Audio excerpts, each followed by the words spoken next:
नमस्कार शेतकरी मित्रांनो, स्वागत आहे तुमचं ए टू झेड फार्मिंग या यूट्यूब चॅनलवरती। शेतकरी मित्रांनो, आपण बघू शकताय आज आपण आलेच्या प्लॉटमध्ये नालीमध्ये बसून व्हिडिओ काढत आहे। शेतकरी मित्रांनो, सध्या 4 महिने कंप्लीट झालेले आपले आल्या प्लॉटला बघा, आणि फुटव्याची संख्या तुम्ही बघू शकताय कशी आहे। एकच नाही तर सगळी बघा तुम्ही, बघा इकडे पण बघा आणि इकडे पण बघा, हे बघा फुटव्यांची संख्या। आणि आपण 25 मेला या प्लॉटची लागवड केलेली होती। शेतकरी मित्रांनो, जसं आपण आता हे बघताय, आपण सुरुवातीपासून बेडवरती आले लागवड करत आलेलो आहे। पण यावर्षी आपण एक नवीन प्रयोग केलेला आहे, जो म्हणजे आपण बेड काढल्यानंतर, पूर्व मशागत केल्यानंतर आपण बेड काढतो। बेड काढल्यानंतर आपण बेडवरती लागवड करतो 2 सरी पद्धतीने। जसं आपल्याला बघताय की हे बघा, आपण याला सध्या भर दिलेली आहे। पण आपण जिथं मी बसलेला आहे, हे बघा, जिथं तुम्हाला ही नाली दिसत असेल, इथं बेड होता उंचीचा, आणि आपण अद्रक लागवड जी आहे तर नालीमध्ये केलेली होती बघा। तर आता नालीची बघू शकता तुम्ही, ही जी लेवल आहे नळीची, नालीची लेवलमध्ये आपण ही बेडची जेवढी माती होती तेवढी माती आपण याला भर लावलेली आहे बघा। भर जवळजवळ 1.5 फुटाची भर लागलेली आहे। आणि अजून परत एकदा आपण पॉवर वेटरने भर लावू शकतो, परत अर्धा फूट तरी भर चांगली लागेल। तर शेतकरी मित्रांनो, याचा फायदा असा होतो, तुम्ही बघू शकताय, हे बघा बेडच्या पलीकडे बघा किती माती आहे, आणि इकडे पण बघा किती माती आहे, आणि कोंब बघा। आता 4 महिने झालेले आहेत आज रोजी, तर बघा कशा प्रकारे याच्यामध्ये आता कंद बनण्यास सुरुवात झालेली आहे। शेतकरी मित्रांनो, जर तुमच्या आले पिकामध्ये जर अशी हे बघा अशी फुलं निघायला सुरुवात झाली, तर समजून घ्यायचं की आले पिकाचा विस्तार होण्यास सुरुवात झालेली आहे। जेणेकरून याला आता काय उपाययोजना करायची आहे। शेतकरी मित्रांनो, सध्या सप्टेंबर महिन्यामध्ये तर तुम्हाला खताचं नियोजन करणंच आहे, पण त्यासोबतच आले प्लॉटमध्ये सगळ्यात महत्त्वाचं म्हणजे कंदकूज, सडवा आणि वरती पानावरती करपा, ह्या 2 गोष्टीचं मेन नियोजन करणं आहे। सडव्यासाठी तुम्ही बरेचसे बुरशीनाशक वापरलेले आहेत, आणि बऱ्याच शेतकऱ्यांना रिझल्ट मिळाला नाही। बघू शकताय आले प्लॉटची क्वालिटी। आता बऱ्याच शेतकऱ्यांना प्रश्न पडेल बघा, इथून सुरुवात होते बघा, तर पूर्ण प्लॉट दाखवते तुम्हाला, हे बघा पूर्ण प्लॉट एकसारखा आहे बघा, ग्रीनरी आहे, क्वालिटी आहे, आणि अत्यंत कमी खर्चात आहे। शेतकरी मित्रांनो, याला आपण जास्त खर्च केलेला नाही। इतका प्लॉट डेव्हलप करण्यासाठी सरासरी शेतकरी मित्र जे आहेत, एकरी 50,000 रुपयापर्यंत सध्याचा खर्च झालेला आहे, बऱ्याच शेतकऱ्यांचा झालेला आहे।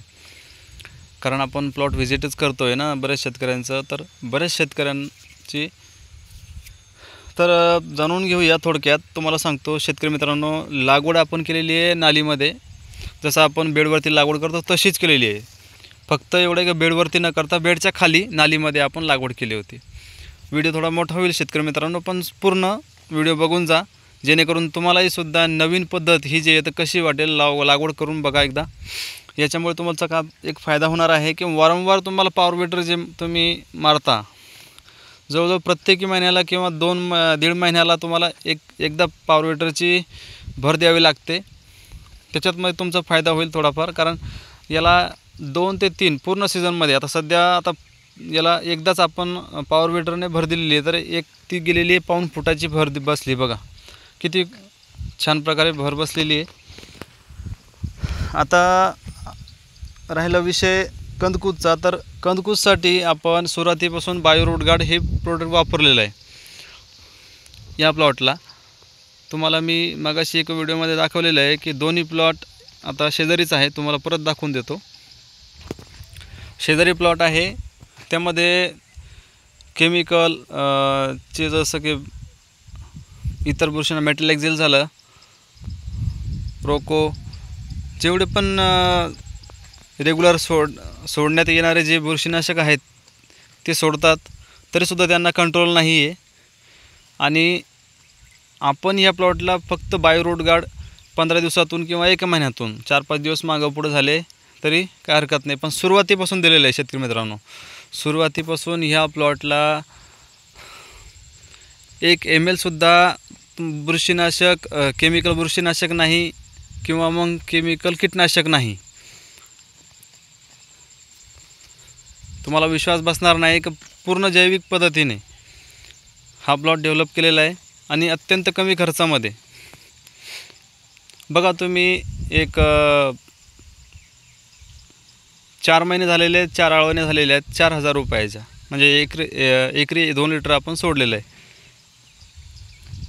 आणि तुम्ही जर फवारणीचं नियोजन म्हटसाल तर फवारणीमध्ये आपण हलक्यात हलक्या फवारण्या, म्हणजे जसं आपल्याला सोयीस्कर होईल तसं घेत असतो. जसं की करप्यासाठी 2 करपे तुम्हाला सांगितलं, जसं की हा करपा आहे, तर ह्या करप्यासाठी आपण मॅन्कोझेब आणि कार्बेंडाझिम हे कॉम्बिनेशन घेतो. थोडे काय प्रमाणात असला तर लवकर कंट्रोल होतो, किंवा मग तुम्हाला नंतर परत रिपीट करावं लागते एक फवारणी. आणि बॅक्टेरियल करपा जो असतो तर तो हे बघा प्रत्येकाच्या प्लॉटमध्ये असतो थोडाफार, असं नाही आहे, पण जास्त प्रमाणात झाला की प्लॉट खराब होतो. बघा हा जो करपा आहे शेंड्याकडून वळत जातो पान, तर याच्यासाठी स्टेप्टोसायक्लिन आणि कॉपर ऑक्सीक्लोराइड हे 2 फवारण्या तुम्ही घ्यायच्या आलटून पालटून. त्यानंतर तुम्ही वरून फवारणीसाठी रोको पण घेऊ शकता, अँट्राकॉलसुद्धा घेऊ शकता. शेतकरी मित्रांनो, अँट्राकॉल हे बुरशीनाशक स्वस्त आहे म्हणून चांगलं नाही असं काही नाही आहे. खरं म्हटलं तर सुरुवातीच्या जो करपा होता तो अँट्राकॉलनेच कंट्रोल झाला होता आपला. जो बुरशीजन्य जो करपा होता टिपक्यांचा, त्याच्या 2 स्प्रे पाठोपाठ घेतले 8 दिवसाला की करपा क्लिअर झाला होता. आता सध्या वातावरण अजून खराब झालं आहे, त्यानुसार परत येत आहे, त्यासाठी आपण फवारणी बदलून घेतो आहे, फक्त एवढंच आहे. अँट्राकॉलने सुद्धा चांगल्या प्रकारे कंट्रोल होतो, फक्त तुम्हाला व्यवस्थित मारायचं आहे. जसं की आता तुम्ही बघताय बरेच शेतकरी काय करतात, घाई गडबडीने फवारणी करतात. तसं नाही करायचं. जर समजा पानावरती पूर्ण पान ओलं झालं पाहिजे अशी फवारणी घ्यायची. 2 ते 3 पंप एक्स्ट्रा समजा जास्त पडले तर चालेल फवारणीमध्ये, पण डबल फवारणी घ्यायची आवश्यकता पडणार नाही. म्हणजे जिथे 8 पंप होतात तिथे 10 पंप फवारणी करायची, व्यवस्थित करायची. त्यावेळेस तुम्हाला 100% रिझल्ट मिळणार आहे. आता राहिला कंदकुजीचा विषय, तर कंदकुजीसाठी तुम्ही सुरुवातीपासून, आता बऱ्याच शेतकऱ्यांचा असं म्हणणं आहे की आता आमचे प्लॉट तर आता 4 महिने झालेले आहेत, आता थोडेफार लागत आहे, आतापर्यंत लागली नाही. पण प्रिव्हेंटिव्ह म्हणून तुम्ही ज्या शेतकऱ्यांची लागलेली नाही आहे, 1-2 ठिकाणी स्पॉट असेल, त्यांनीसुद्धा माझं म्हणणं आहे रूट गार्ड एकदा वापरून बघा. तुम्हाला पुढच्या वर्षीसाठी याचा रिझल्ट कळून जाईल. बघू शकताय क्वालिटी, हे बघा, हाईट पण 2-2.5-3 फुटापर्यंत गेलेली आहे बघा.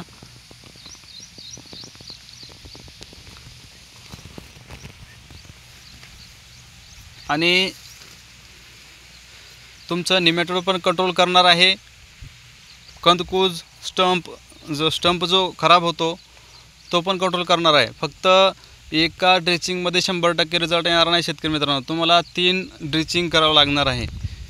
म्हणजे जेव्हा प्लॉटमध्ये लागण झालेली आहे, सुरुवातीपासून जर वापरलेलं नाही आहे, त्यांच्यासाठी आहे की तुम्ही सुरुवातीला 2 लिटर वापरायचं, त्यानंतर 1-1 लिटर 15-15 दिवसाच्या अंतराने वापरून घ्यायचं, जेणेकरून पूर्ण कंट्रोल तुम्हाला भेटून जाईल. जर आता हा 1 ते 1.5 महिना जर कंट्रोल झालं आहे तर हिवाळ्यामध्ये त्याचं प्रमाण थोडं कमी होऊन जातं. तर शेतकरी मित्रांनो, व्हिडिओ आवडला तर लाईक करा, चॅनलला सबस्क्राईब करा आणि असेच नवनवे व्हिडिओ बघण्यासाठी स्क्रीनवर तिथे बेल आयकन जे दिलेले आहे ते दाबून द्या, जेणेकरून तुम्हाला व्हिडिओचं नोटिफिकेशन मिळत जाईल. आता व्हिडिओ खूप मोठा होत आहे, तर बाकीची जी माहिती आहे ती पुढच्या व्हिडिओमध्ये देऊ. धन्यवाद.